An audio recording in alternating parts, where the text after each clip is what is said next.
अगर आप ढूंढेंगे तो हर चीज में गणित है, मैथमेटिक्स है।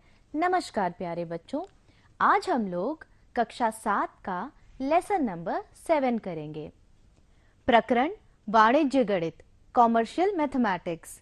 लर्निंग आउटकम्स इस बार होंगे बच्चे अनुपात एवं समानुपात में अंतर कर लेते हैं, बच्चे अनुलोम और प्रतिलोम समानुपात के प्रश्नों को हल कर लेते हैं।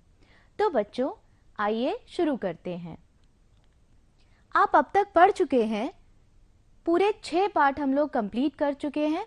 तो पहला पाठ था परिमेय संख्याएं, दूसरा घातांक, तीसरा सांख्यिकी, चौथा रचनाएं, पांचवा त्रिभुज और छठा था रेखीय समीकरण। तो बच्चों इस प्रकार हमारे 6 पाठों के बाद 7वां पाठ है वाणिज्य गणित। वाणिज्य गणित को इंग्लिश में कमर्शियल मैथमेटिक्स कहते हैं। इसे हम लोगों ने 3 मुख्य भागों में बांटा है। तो जो पहला भाग है वह है समानुपात, प्रपोर्शन, दूसरा भाग है प्रतिशतता के अनुप्रयोग और तीसरा है चक्रवृद्धि ब्याज एवं कर के प्रकार। तो आज हम लोग पढ़ेंगे भाग 1 जो है समानुपात। इंग्लिश में हम इसे प्रपोर्शन कहते हैं। बच्चों आप लोग अनुपात या रेशो कक्षा 6 में पढ़ चुके हैं, फिर भी मैं आपको दोहराती हूँ। मान लीजिए ये कोई वृत्त है, सर्कल है। इस वृत्त को मैंने 3 भागों में बांटा है, ये पहला भाग, ये दूसरा और ये तीसरा। अब इसके 3 भागों में हमने एक भाग शेड कर दिया है, छायांकित कर दिया है। ये आपको पता लग रहा होगा, ये जो लाइंस वाला है ये हमारा छायांकित भाग है। तो किसी भी वृत्त में जब 3 भागों में बांटने के बाद उसका कोई भी एक भाग छायांकित कर देते हैं तो हम उसे लिखते कैसे हैं? कुल हो गए 3 भाग और जो हमने छायांकित किया वह हो गया 1। तो 1/3, इस चीज को हम 1/3 लिखते हैं। अब इसी को हम लोग जब अनुपात में लिखेंगे तो 1:3 लिखेंगे। ये जो 2 छोटे डॉट्स हैं हम इसे इज़-टू कह देते हैं या फिर रेशो कहते हैं। तो जो रेशो बन गया वह हो गया 1:3, 1:3। अब आइए हम लोग बढ़ते हैं प्रपोर्शन की तरफ, समानुपात की तरफ। तो बच्चों यदि 2 अनुपात समान हो तो वह समानुपात कहलाते हैं। आइए करके देखते हैं। मैंने पहले तो यही वृत्त लिया है जो अभी समझाया था। हमने इसका 1/3 भाग शेड किया था, छायांकित किया था, तो इसका अनुपात हो गया 1:3। जब हम दूसरा चित्र देखते हैं, यह एक षटकोण जैसा है, एक हेक्सागन है, इसकी 6 साइड्स है ना। अब इस हेक्सागन को हमने कितने भागों में बांटा है बताइए? 6 भागों में। तो इन 6 भागों में अब आप देखिए मैंने शेड कितना कर दिया। 6 भागों में से मैंने 2 भाग शेड कर दिए। देखिए 4, 5, 6। तो पहला और दूसरा भाग मैंने शेड कर दिया। अब हम अनुपात बनाएं। अनुपात क्या होगा? हमारे कुल भाग थे 6 और हमने शेड कर दिए 2। तो अनुपात आ गया आपका 2/6 और उसे हम लिखेंगे कैसे? 2:6। पर बच्चों 2:6 हम सरलतम रूप में लिख सकते हैं क्योंकि दोनों ही अंक 2 से कट रहे हैं। तो जो आपका फाइनल अनुपात या रेशो आएगा वह आया 1:3। तो आपने क्या देखा? जब हम वृत्त को 3 भागों में बांटते हैं और कोई एक भाग छायांकित करते हैं तो भी रेशो 1:3 है, और जब हम हेक्सागन को 6 भागों में बांटते हैं और कोई 2 भाग छायांकित करते हैं तो भी रेशो 1:3 है। इसका मतलब क्या हुआ कि ये दोनों ही रेशोस समानुपात में हैं। तो मैं फिर से दोहराती हूँ, यदि 2 अनुपात समान हो तो वह समानुपात कहलाता है। आई होप आपको समझ आया होगा। अब हम देखते हैं इसे लिखते कैसे हैं। अर्थात 1:3 जो पहला वृत्त वाला चित्र है हमने उसमें क्या देखा? उसमें हमारा रेशो है 1:3 और दूसरे वाले में है रेशो 2:6। अब आप देखिए ये जो 2:6 है इसको भी जब हमने सॉल्व किया था तो 1:3 आ रहा है। इसका मतलब क्या हुआ कि 1:3 प्रोपोर्शनल है 2:6 के। अब ये जो 4 डॉट आपको दिखाई दे रहे हैं, यही होता है प्रोपोर्शनैलिटी सिंबल। ये जो 4 डॉट है, यही आपका समानुपात दर्शाता है। अब आप देखिए, इस समानुपात में लिखने का तरीका है 1:3 प्रोपोर्शनल टू 2:6। अब ये जो 3 और 2 हैं, ये बीच में दिए हुए हैं, तो इन पदों को हम मध्य पद कहते हैं और इंग्लिश में कहते हैं मिडिल टर्म्स। और जो बाहर की तरफ हैं, 1, एक हुआ 1 और एक हुआ 6, तो ये जो 1 और 6 हैं, ये एक्सटर्नल टर्म्स हैं, या फिर हम इनको बाह्य पद कहेंगे। तो बच्चों, मध्य पद और बाह्य पद समझ आया। प्रोपोर्शनैलिटी दोहरा लेते हैं, 1:3 प्रोपोर्शनल आया 2:6 के, क्योंकि इनका जो फाइनल अनुपात आता है वह समान होता है। आइए करके देखते हैं, क्या निम्नलिखित अनुपात समानुपात में है? पहला प्रश्न है 4/6 और 2/3। जैसा कि हम लोग हमेशा आपको कहते हैं, प्रश्न पर कभी भी आप कटिंग मत करिए, तो हम इन्हें दोबारा लिख लेते हैं। 4/6 और दूसरा है 2/3। तो बच्चों, अब हम इन्हें कैंसिल करके देखेंगे, हर और अंश को, और देखते हैं फाइनली कैंसिल होके सरलतम रूप में ये कितना आता है। 4 और 6 2 से कट रहे हैं, 2 2 जा 4 और 2 3 जा 6, और 2/3 तो कट ही नहीं रहा। इसका मतलब क्या हुआ? इसका मतलब हुआ कि 2/3 बराबर 2/3, या फिर हम क्या कह सकते हैं, 4/6 और 2/3 का रेशो बिल्कुल सेम है। तो क्या ये अनुपात में है, समानुपात में है? हाँ, क्योंकि दोनों का रेशो समान आया। ये दोनों ही अनुपात समानुपात में हैं। 4:6 और 2:3 दोनों ही समानुपात में है, तो हमारा उत्तर हो जाएगा हाँ। आइए अगला देखते हैं। दूसरा प्रश्न है 3/15 और 1/4। आइए इसकी जांच कर लेते हैं। दूसरा वाला तो 1/4 है, वो तो आगे सरलतम रूप में होगा नहीं, तो हम देखते हैं 3/15 कितना बनता है। 3 1 जा 3 और 3 5 जा 15। तो बच्चों, क्या 1/5 1/4 के बराबर है? बताइए। नहीं है, तो हम इस इक्वल टू निशान को कट कर देते हैं। ये नॉट इक्वल टू का सिंबल है, तो 1/5 इज नॉट इक्वल टू 1/4। इसका मतलब क्या हुआ कि जो 1/4 1:4 है, वह प्रोपोर्शनल नहीं है 3:15 के। इसका मतलब हम क्या कहेंगे? आपका उत्तर हो गया नहीं, ये प्रोपोर्शनल नहीं है।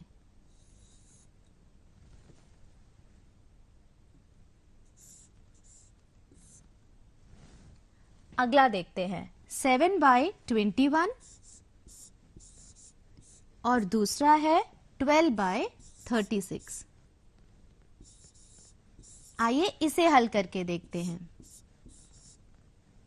7/21 और 12/36, इसे पहले कैंसिल करते हैं। 7 1 जा 7 और 7 3 जा 21, तो ये कितना बन गया आपका? 1/3। और दूसरा 12 तिया भी 36 होता है, तो ये भी कितना बन गया? 1/3। और 1/3 बराबर 1/3, या फिर जब हम इन्हें रेशो में लिखेंगे तो 1:3 इज प्रोपोर्शनल टू 1:3, और असल में हमारे अनुपात क्या थे? 7:21 प्रोपोर्शनल हो गया 12:36 के। तो इस बार भी आपका उत्तर आया हाँ।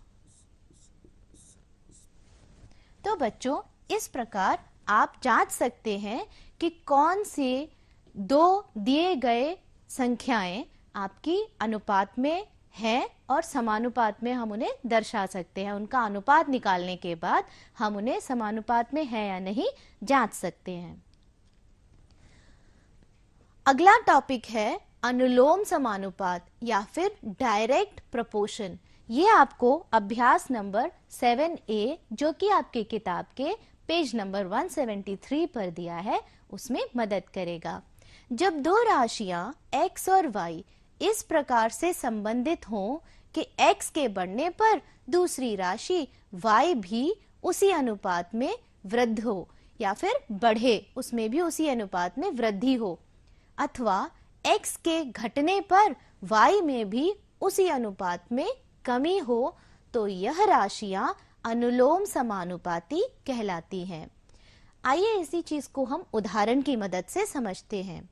मान लीजिए कोई भी एक राशि है पेंसिलों की संख्या और दूसरी राशि है पेंसिलों का मूल्य। जब हम पेंसिलों की संख्या की बात करते हैं, ये आपकी पेंसिलों की संख्या, एक ये राशि है और एक है पेंसिलों का मूल्य, ये दूसरी राशि है। जब हमारी पेंसिलों की संख्या 10 है, जब हमारी पेंसिलें 10 हैं तो उनका मूल्य है 50 रुपए। जब हमारी पेंसिलों की संख्या 20 हो गई तो हमारा मूल्य हो गया 100 रुपए।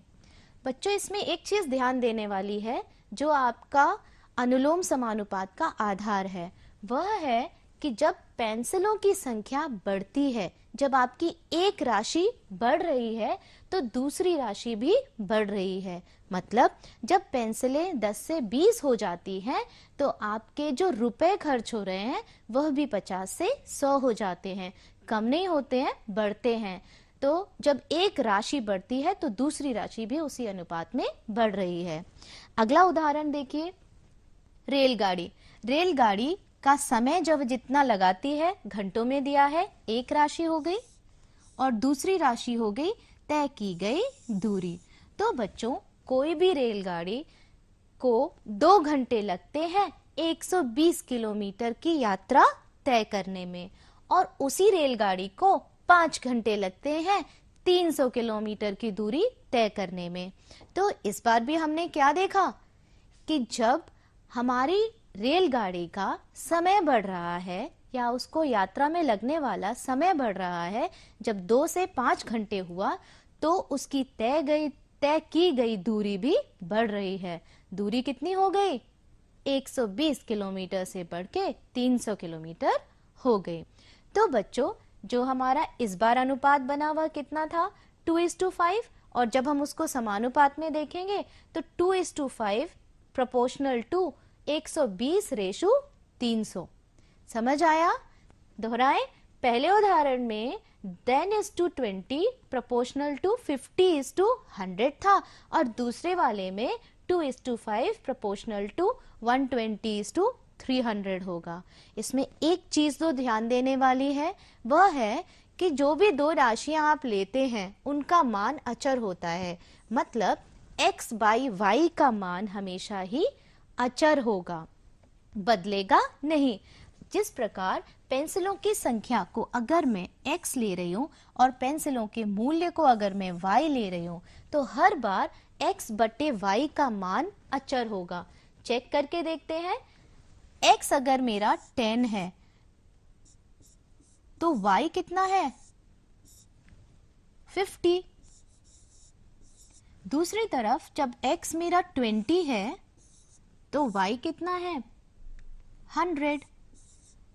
अब इन्हें जब हम कैंसिल करके देखेंगे, सरलतम रूप में देखेंगे, तब पता लगेगा कि x बाई y का मान क्या सेम रहता है।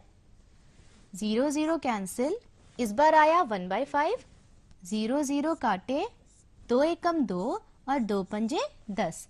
तो आप ध्यान देंगे तो आपको दिखेगा कि x बाई y का मान 1/5 है। तो बच्चों, क्या सीखा? पेंसिलों की संख्या अगर राशि x है और पेंसिलों का मूल्य अगर y है तो हमेशा ही x बाई y का मान अचर होता है। तो ये था अनुलोम समानुपात, डायरेक्ट प्रोपोर्शन। आइए आगे बढ़ते हैं। आइए करके देखें कुछ प्रश्न, फिर आपको और समझ आएगा। यदि 6 कलमों का मूल्य 24 रुपए है तो 7 कलमों का मूल्य कितना होगा? बच्चों, ये मैं आपको प्रोपोर्शनैलिटी वाले एक्टिविटी से कराने से पहले मैं आपको छोटी सी एक गतिविधि से कराती हूं, असली पेंसिलें यूज करके। आप सब मेरी तरफ देखिएगा।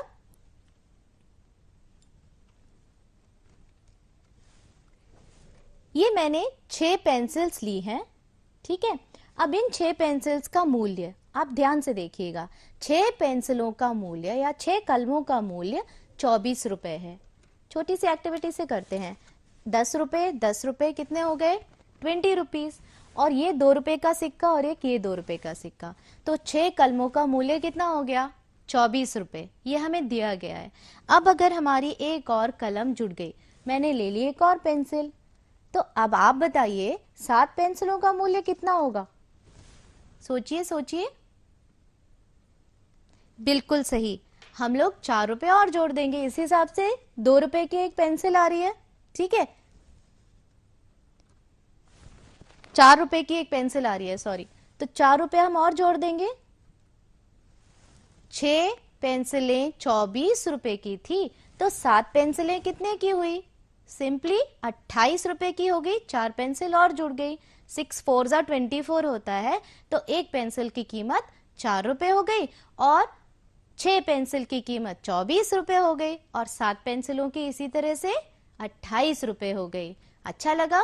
तो हम लोग ये जो वाणिज्य गणित है या कमर्शियल मैथमेटिक्स है, असल में रुपए पैसे का गणित है। इसीलिए आपको जब भी आप दुकान पर जाएंगे, कुछ खरीदने जाएंगे या घर में कभी कैलकुलेशन होगा, तो वहां पर कैसा गणित लगता है, वही हमने आज शुरू किया है। आइए अब इसी को हम अपने जो गणित रूप में कर रहे थे, प्रोपोर्शनैलिटी वाले काम से कर रहे थे, उससे करके देखते हैं।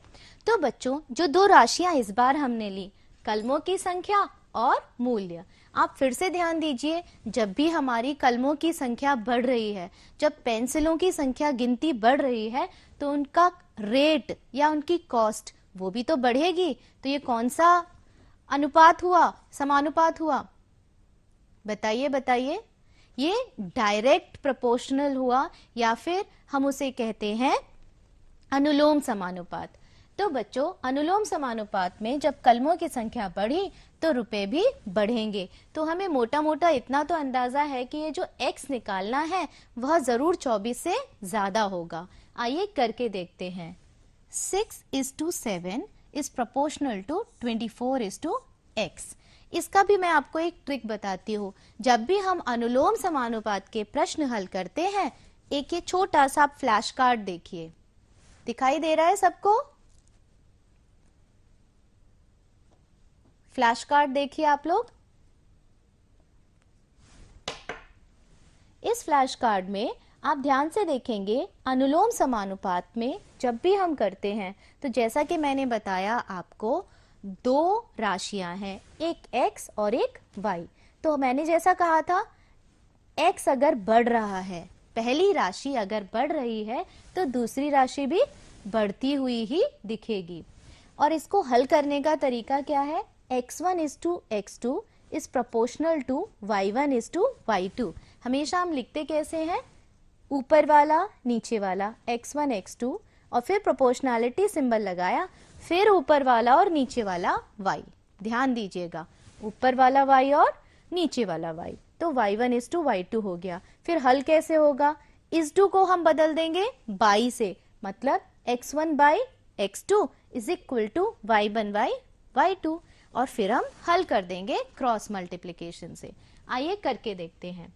x1/x2, यही तो किया हमने। x1 is to x2 is proportional to y1 is to y2। आइए देखते हैं। 6:7 is proportional to 24:x। x का मान हमें ज्ञात करना है। तो बाह्य पदों का गुणनफल हमेशा मध्य पदों के गुणनफल के बराबर होता है। बाह्य पद कौन से हो गए? 7 और 24 बाह्य पद है? बताइए बताइए। नहीं, बाह्य पद हो गए 6 और x। 6x is equal to 7 into 24। तो बच्चों 6x को मैं कैसे लिख दूं? सिंपली 6x और 7 इंटू 24 ऐसे ही रखेंगे, हम गुणा नहीं करेंगे। पता है क्यों? क्योंकि हमें पता है कि 24 6 से कट जाएगा और अगर गुणा किया तो हमारा काम बढ़ जाएगा। आइए करके देखें। इसे हमने एज इट इज छोड़ा और 6 जब दूसरी तरफ आएगा इक्वल टू के तो वो भाग में आएगा। 6 4 ज़ा 24। अब 7 4 ज़ा कितना होता है? 7 चौके 28। 28 रुपए आपका उत्तर आ गया। मतलब 7 कलमों का मूल्य कितना हुआ? 28 रुपए। यही जब मैंने अभी आपको असली पेंसिल वाली एक्टिविटी कराई थी तभी आया था ना, 28 रुपीज ही तब आया था। तो बच्चों समझ आया? ये उदाहरण था अनुलोम समानुपात के लिए। एक और उदाहरण, आप लोग जब आप अभ्यास 7A करेंगे, प्रश्न 1 है k का मान ज्ञात कीजिए। यहाँ पर k बराबर है x बाई y के। ये जो पहला रो है ये आपका x दर्शा रहा है और जो दूसरा रो है वह आपका y दर्शा रहा है। तो k बराबर x बट्टे y है, ये हमें हल करना है। तो बच्चों पहले वाले कॉलम में k कितना आया? 20 बाई 40। 0 0 कट गया, 2 एकम 2, 2 दूनी 4, के आ गया 1 बट्टे 2। आइए दूसरे कॉलम में देखते हैं। 40 बाई 80, के बराबर 40 बाई 80। 0 0 कैंसल्ड, 4 1 ज़ा 4, 4 2 ज़ा 8, ये भी कितना आया? 1 बट्टे 2। तीसरे कॉलम में देखिए 60 बाई 120, यही के है ना।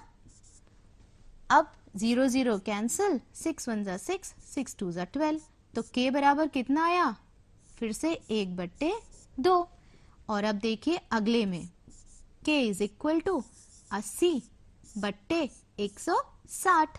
0 0 कैंसिल, 8 1 ज़ा 8 और 8 2 ज़ा 16। तो इस बार भी हमारा के कितना आया? 1 बट्टे 2। इसका मतलब ये सारी ही राशियां किस में आई? अनुलोम समानुपात में। तो सभी में आपका जो फाइनल अनुपात आ रहा है वो 1 बट्टे 2 है। ये किस पे आधारित रहा प्रश्न? ये प्रश्न आपका अनुलोम समानुपात पे आधारित है।